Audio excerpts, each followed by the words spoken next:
Hello दोस्तों, आज मैं आपको बताऊंगी कि खेल के क्षेत्र में दिया जाने वाला सबसे बड़ा अवार्ड का नाम अब बदल दिया गया है। पीएम मोदी ने ट्वीट करके कहा कि खेल के सबसे बड़े पुरस्कार को अब मेजर ध्यानचंद खेल रत्न के नाम से जाना जाएगा। तो आइए जानते हैं मेजर ध्यानचंद के बारे में कुछ रोचक तथ्य। मेजर ध्यानचंद का जन्म 29 अगस्त 1905 को उत्तर प्रदेश के इलाहाबाद यानी कि प्रयागराज में हुआ था। ध्यानचंद के हॉकी स्टिक से गेंद इस तरह चिपकी रहती थी कि विरोधी खिलाड़ी को अक्सर ऐसा लगता था वह जादुई स्टिक से खेल रहे हैं। यही नहीं, हॉलैंड में एक बार उनकी हॉकी स्टिक में चुंबक होने की आशंका में उनकी स्टिक तोड़कर देखी गई थी। मेजर ध्यानचंद ने लगातार ओलंपिक में भारत को हॉकी का स्वर्ण पदक दिलाया। उन्होंने अपने कैरियर में अंग्रेजों के खिलाफ 1000 से अधिक गोल दागे थे। बर्लिन ओलंपिक के हॉकी का फाइनल भारत और जर्मनी के बीच 14 अगस्त 1936 को खेला जाना था, लेकिन उस दिन लगातार बारिश की वजह से मैच अगले दिन यानी कि 15 अगस्त को खेला गया। स्टेडियम में उस दिन जर्मन तानाशाह हिटलर भी मौजूद था। मेजर ध्यानचंद ने नंगे पैर खेलकर जर्मनी को धूल चटाई,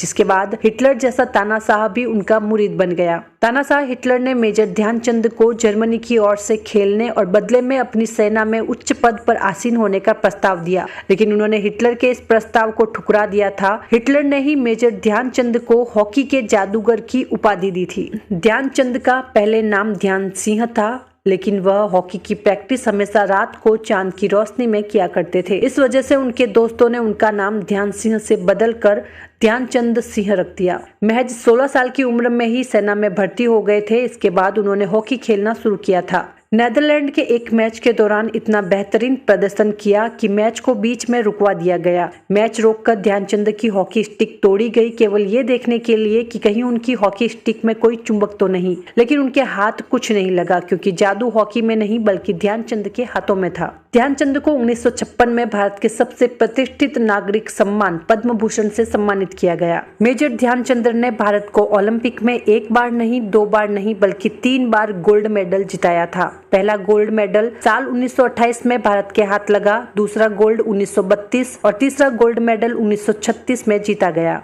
ध्यानचंद के आखिरी के दिनों में जब उनसे पूछा गया कि भारत में हॉकी का भविष्य क्या है, तो जवाब में उन्होंने बताया कि भारत में हॉकी खत्म हो चुकी है। ये कहते ही वो कोमा में चले गए और कुछ ही घंटों में उनका निधन हो गया। ध्यानचंद ने 3 दिसंबर 1979 को दुनिया से अलविदा कहा। आपको हमारे ये फैक्ट अच्छे लगे हो तो हमारे चैनल को लाइक करें, शेयर करें और सब्सक्राइब करें।